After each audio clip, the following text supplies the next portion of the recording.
हाय, मी अपेक्षा. तर आम्ही चाललो होतो आत्याच्या घरी. आत्याच्या घराची पूजा होती त्याच्यामुळे. तर इकडे ना आत्याचा मुलगा घ्यायला आला होता. गाणा दादू नव्हता त्याच्यामुळे क्लासला गेलेला होता. त्याच्यानंतर पूजा झाली होती आणि ना आम्ही बसलो होतो प्रसाद वाटायला. नंतर आम्ही ना मग घर बघितलं दीदीने आणि मी. आपला व्हिडिओ बघा तुम्ही यूट्यूब चॅनलवरती आहे, लिंक बायोमध्ये आहे. त्याच्यानंतर ना पाहुणे जेवायला बसले होते आणि ना मग आम्ही पाहुण्यांना ना जेवायला देत होतो. मग सगळ्यात शेवट आहे ना मी आणि दीदी म्हणजे आत्याची मुलगी ती.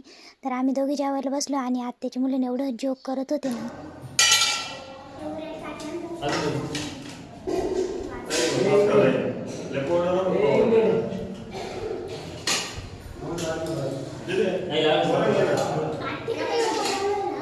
आम्ही ना 4 वाजता घरी आलो होतो. मम्मी आणि दादू परत केले होते आणि इकडे चालू आहे माझे कस्टमर. आणि मला पण जायचं होतं कारण मम्मीला त्यांना तिकडे उशीर होणार होता. मग दादू मला घ्यायला आलं होतं. इकडे ना चालू आहे मम्मीच्या त्यांच्या पुऱ्या बनवायचं. इकडे ना आत्या चहा गाळत होते आणि खरंच एवढं गरम पातेलं आत्याने हातात धरलं असं का. यूट्यूब चॅनलला तुम्ही नक्की व्हिडिओ बघा.